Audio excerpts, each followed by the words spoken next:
A quick discussion on the idea of working with lots of different paddlers, coaches, mentors, etc. There's a topic that's really important to me that I've been discussing with fellow mentors and coaches and just friends and paddlers. The idea of working with lots of different people towards a goal, regardless of what it is that you're working on. You never know whose perspective is really going to hit home and help you achieve that next milestone. We recently attended the Hudson River Greenland Festival. Lots of mentors, lots of coaches, and the idea is people sign up for different classes, but what ends up usually happening is lots of mentors just hang out in different areas and you get to work on whatever you're thinking of working on with different mentors throughout the day. I always like sharing the story of when I was working on my Norsac and hand roll, and I made my way down to Delmarva years ago, and because of the weather we really got to spend only one day on the water. That day I worked with 4 different mentors. By the end of the day, by the end of working with the 4th mentor, I had gotten it.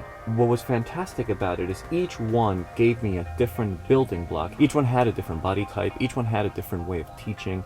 Each one was able to relate to me what I needed to do in a slightly different way. And when I put them all together, I got that Norsac roll. And then the next day, it was a tail end of a really bad storm. It was raining sideways and Renee still got into the pool with me. We were working on going from the Norsac roll to the hand roll, and she got me there. So she was the 5th mentor that helped me that weekend. And also the idea of walking into a session without a specific outcome in mind. I know that we always think, okay, I want to get out and know how to do this, but you never know what the other things you might learn on those sessions are. And sometimes that other nugget might be in a completely different topic you weren't expecting. It happens to me all the time when I'm teaching rolling as well, where a lot of times people come in with a very specific notion of what they want to learn, but then if you see their body type, if you see their level of flexibility, the type of boat they're in, you might push them in a slightly different direction so that they get closer to what they're hoping as their goal,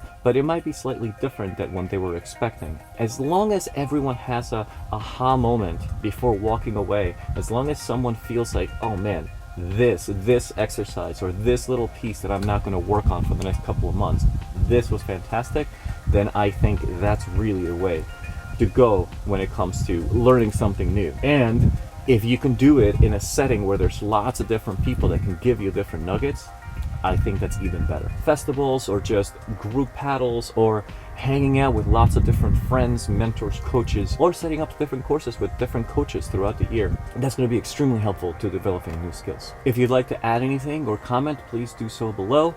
Subscribe if you'd like. I'm always trying to put these videos out. And as always, Luke Romer, Kayak Hipster. Thank you for watching and see you next time.